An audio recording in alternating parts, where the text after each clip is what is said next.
आइए आज exercise number 13 excellent की बुक से क्लास 10 की जो आपकी किताब चल रही है। कल हम निगेटिव तक बता चुके थे, देयर का प्रयोग चल रहा था तो निगेटिव तक बता दिए थे। अब आज उसकी एक्सरसाइज दिया गया था, जो लोग करके लाए हो मिला लीजिए, नहीं कर पाए जो क्वेश्चन उसको लिख लीजिए तत्काल। बाजार में पॉलीथीन की थैली न थी। ठीक, देयर वाज, देर से ही सब वाक्य बनाना है क्योंकि देर का प्रयोग पढ़ रहे हो। There was no polythene bag रहेगा, पॉलीथीन क्योंकि नाउन है तो नाउन से पहले नो लगता है। ठीक, there was no polythene bag, बाजार में कोई पॉलीथीन न थी या पॉलीथीन की बैग न थी। नो का मतलब वैसे तो कोई नहीं होता है, तो सेंस उसमें छिपा रहता है। ठीक, no polythene bag in the market. आगे अगर उसी में होता 1 2 3 4 पॉलीथीन तब तो मतलब कि लग जाता नॉट। ठीक ना, तो संख्या नहीं दे रहा था, बताया क्या गया था 1 2 3 4 ये सब संख्याएं रहे, या तो कम या अधिक बताना हो, जैसे मच या मेनी। मच, ठीक है, मच माने अधिक होता है, लिटिल या लेस माने कम होता है, लेस माने कम। मात्रा बताना हो अधिक या कम, या तो 1 2 3 4 ये इस तरह की संख्या बताना हो तभी नाट लगता है, नहीं तो क्या लगता है नो। इस चीज़ को कल आप जान चुके थे। ठीक है, कल के वाक्य में जैसे not 10 rooms, no cup, no well, not much water. ठीक है, तो हाँ, तो संख्या 1 2 3 4 या मच वो बताना हो, यानी बहुत ही अधिक, कम के अंग्रेजी लेस वगैरह, तो लगता है नॉट। चलिए देखिए, बाजार में पॉलीथीन की थैली न थी, there was no polythene bag in the market. दूसरा, स्टेशन पर काफ़ी कहीं नहीं थी। काफ़ी मतलब जो पीते हैं काफ़ी। स्टेशन पर का there was nowhere, there was nowhere कहीं नहीं थी, नो वेयर माने कहीं नहीं। Coffee at the station, there was nowhere coffee at the station. ये ऐसे भी कैसे, there was coffee at the station nowhere. ठीक, तो इस तरह से लिख देंगे, देयर वाज नो वेयर कहीं नहीं थी। क्या नहीं थी? काफ़ी कहाँ नहीं थी? Eight the station. क्लियर हो गया? There was nowhere coffee at the station, या ऐसे कैसे, there was coffee nowhere at the station, at the station. Nowhere माने कहीं पर नहीं, एट द स्टेशन में स्टेशन। इस परिचय में कोई कठिन प्रश्न नहीं है। तो there is no difficult question, no difficult question in this paper. परिचय पेपर होता है। ठीक है, अब यहाँ जो किताब में आप देख रहे हैं कहीं का अंग्रेजी एनीवेयर दिया है ना, तो जो अगर एनीवेयर लिखे हैं किताब से तो उसमें वहाँ नाट लगा देंगे। नाट है एनीवेयर माने कहीं नहीं, और नो वेयर माने कहीं नहीं। नो लगा दोगे तो एनी का काम खत्म, क्योंकि नो माने कोई नहीं, कोई का अर्थ उसमें रहता है। अगर नाट लगाओगे, नाट माने केवल नहीं होता, तो इसलिए कोई का अंग्रेजी एनी लिखना पड़ता है। ठीक है, जैसे एनी वन माने कोई व्यक्ति ना, तो यहाँ जो इसमें दिया गया तो उसको भी ध्यान दे दीजिएगा। एनी वेयर जो लिखे हैं नाट उनको लगाना पड़ेगा, एनी वेयर नहीं लिखे हैं, नो वेयर लिखे हैं तो नाट नहीं लगाना पड़ेगा। आगे अब इस परिचय में कोई कठिन प्रश्न है, there is no difficult question in this paper. ठीक है, आगे देखते हैं। स्टेशन के बाहर एक भी ऑटो रिक्शा न था। There was no auto rickshaw, किताब में दिया ऑटो रिक्शा कहेंगे जी। अच्छा, नो, आगे एक बात ये भी जान लीजिए, नो ऑटो रिक्शा माने एक भी ऑटो रिक्शा नहीं, या ऐसे भी कैसे नाट लगाना चाहो तो not a single auto rickshaw. A single जो दिया है, अगर उसको आप लिखना चाहोगे तो नाट लगाना पड़ेगा। There was not a single auto rickshaw, क्योंकि सिंगल एडजेक्टिव काम करेगा। ठीक है, तो आप सिंगल लिखोगे तो नाट लगाना पड़ेगा। There was not a single auto rickshaw. ठीक है, अगर सिंगल ना लिखते तो नो ऑटो रिक्शा से काम चल जाता। Not a single auto rickshaw. हाँ, आउटसाइड द स्टेशन, किताब के अनुसार जो दिया गया उसी हिसाब से बना लो, आउटसाइड द स्टेशन। आगे आपका है, कक्षा में कोई नहीं है। देयर इज नो वन, किताब में दिया कोई नहीं कहेंगे जी, no one in the class. There is no one in the class, कक्षा में कोई नहीं है। उसकी जेब में 50 रुपये नहीं है। ठीक है, there is not 50 rupees in his pocket. यहाँ 50 आया ना, 1 2 3 4 वाले में आया तो इसलिए नॉट लगेगा। ठीक, देर is not 50 rupees in his pocket. इसको एक तरीके से ऐसे लिख सकते हैं, दे do not have 50 rupees in his pocket. इसको प्रेजेंट इंडेफिनिट में भी हम बना सकते हैं। उसकी जेब में 50 रुपये नहीं है, या उसके पास जेब में 50 रुपये नहीं है, या वह जेब में 50 रुपये नहीं रखता है, बात एक के। There is not 50 rupees in his pocket, या they do not have 50 rupees in his pocket. दोनों ट्रांसलेशन इसका सही होगा। अब जंगल में बहुत से शेर नहीं हैं। ठीक है, there is not many lions. Are लगा देना, क्योंकि लायंस बहुत से शेर है ना, तो मैनी लगाओगे तो आर लग जाएगा। There are not many lions in the forest now. There are not many lions in the forest now. आगे, मंत्री जी का स्वागत करने बहुत से बड़े बड़े नेता नहीं थे। मंत्री जी का स्वागत करने बहुत से बड़े बड़े नेता नहीं थे, तो देर से ही बनेगा देर वेयर नॉट माने नहीं थे। कौन नहीं थे? मैनी बिग लीडर्स माने बहुत से बड़े बड़े नेता। लीडर में यस लगा देंगे तो कई नेता हो जाए। मैनी बिग लीडर्स, मैनी माने कई होता है, बहुत से, बिग माने बड़े, तो मैनी बिग लीडर्स लगा देंगे तो बहुवचन मान लिया जाएगा कि बहुत से बड़े बड़े नेता। ठीक है, अगर मैनी बिग लीडर खाली लिखते तब बहुत बड़ा नेता होता। लीडर में यस लगाएंगे तो बड़े बड़े हो जाएंगे। मैनी बिग, फिर सुन लीजिए, there were not many big leaders, हाँ, टू वेलकम द मिनिस्टर, मंत्री जी का स्वागत करने के लिए। किताब में दिया भी है, टू वेलकम माने स्वागत करना, मिनिस्टर माने मंत्री जी, अभी दिया, टू वेलकम द मिनिस्टर। चंद्रमा पर हवा नहीं है, तो देर इज नो एयर। चंद्रमा पर मतलब ऑन द मून माने चंद्रमा। हत्या का कोई सबूत ना था, देयर वाज नो प्रूफ। सबूत कहेंगे, किताब में दिया प्रूफ दिखाओ, सबूत दिखाओ। प्रूफ किताब में दिया है, there was no proof. No माने कोई नहीं, हो गया कोई नहीं या कोई ना। There was no proof of murder, किताब में दिया मर्डर माने हत्या। तो निगेटिव हो गया। चलिए अब इंट्रोगेटिव पे आप देखिए।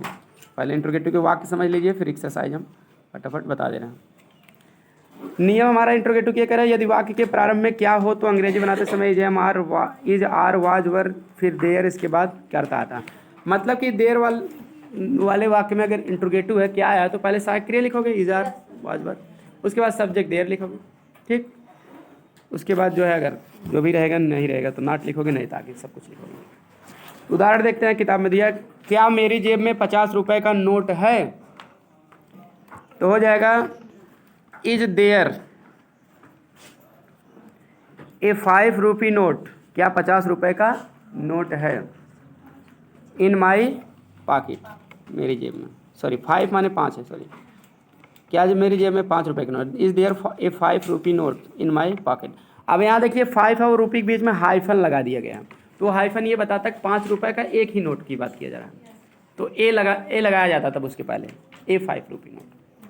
ठीक, अगर ए नहीं लगता तो 5 रुपीज़, ठीक है, तब नोट नहीं रहेगा। 5 रुपीज़ 5 रुपये हैं, तो उसमें सिक्के भी हो सकते हैं, एक नोट 2 का हो सकता है, एक अक्का भी हो सकता है।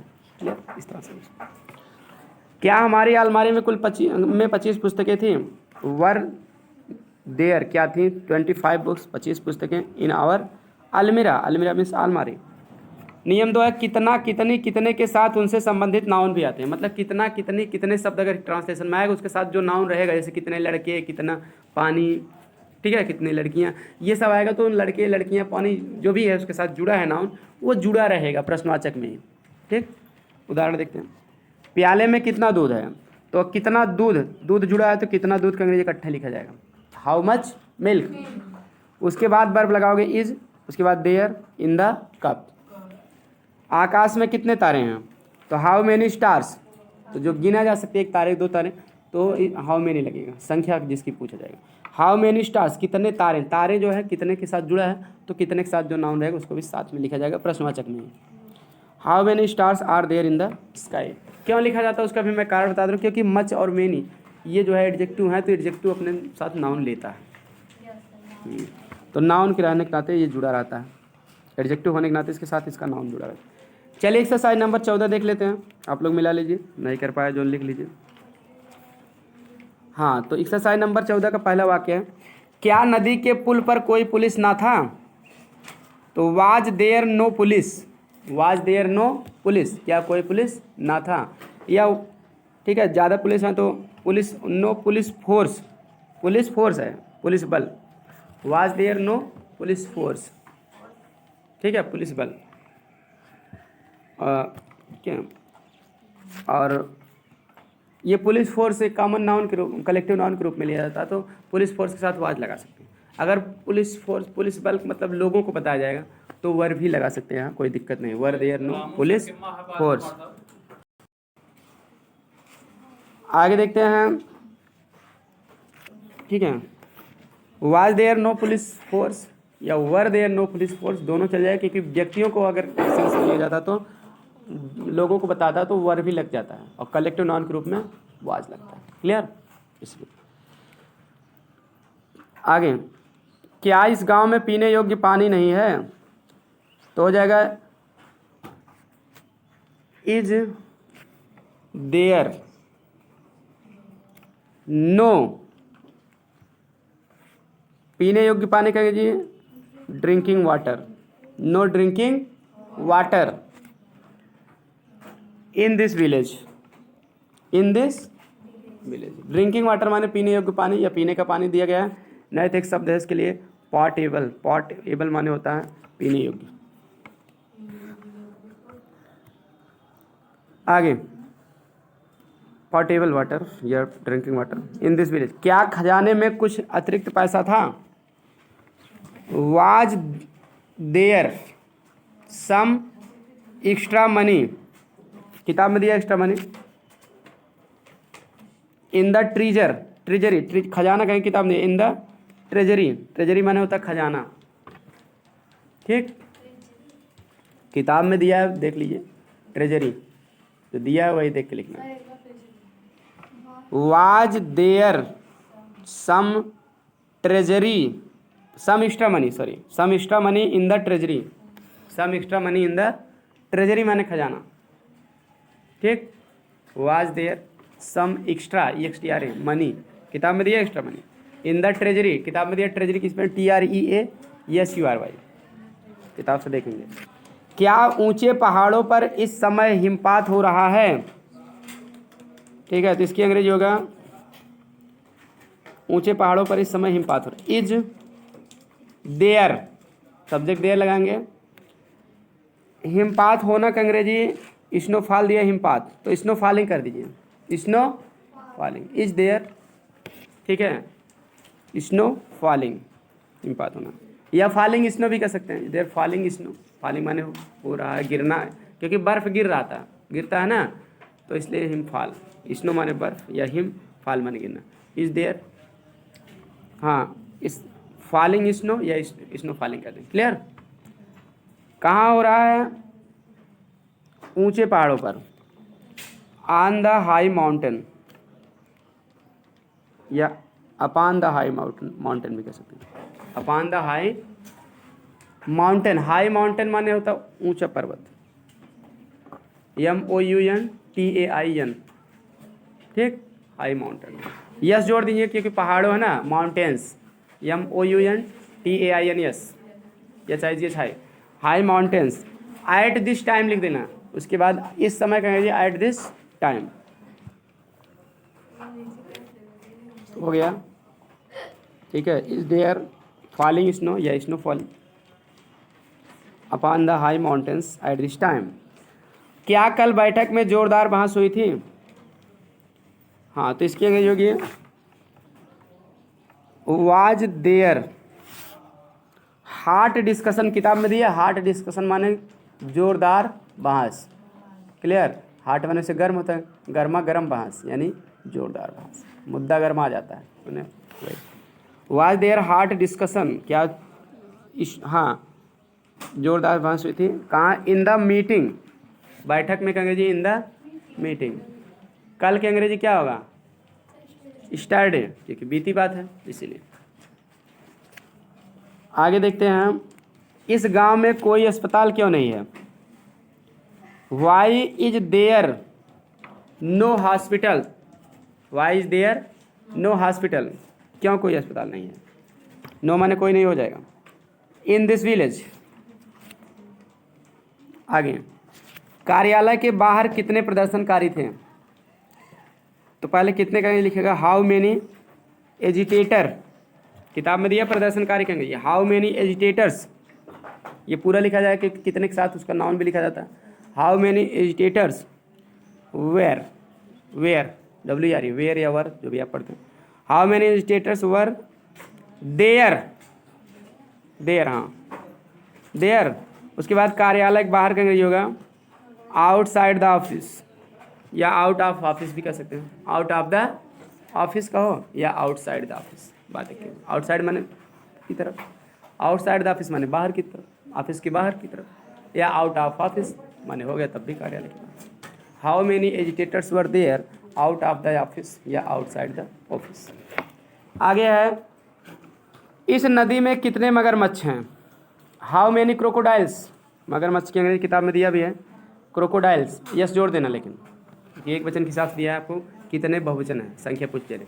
हाउ मेनी क्रोकोडाइल्स, क्योंकि है पे बूंदी भी है मतलब एक से ज़्यादा। How many crocodiles are there in this river, are there in this river. बोतल में कितनी शराब थी?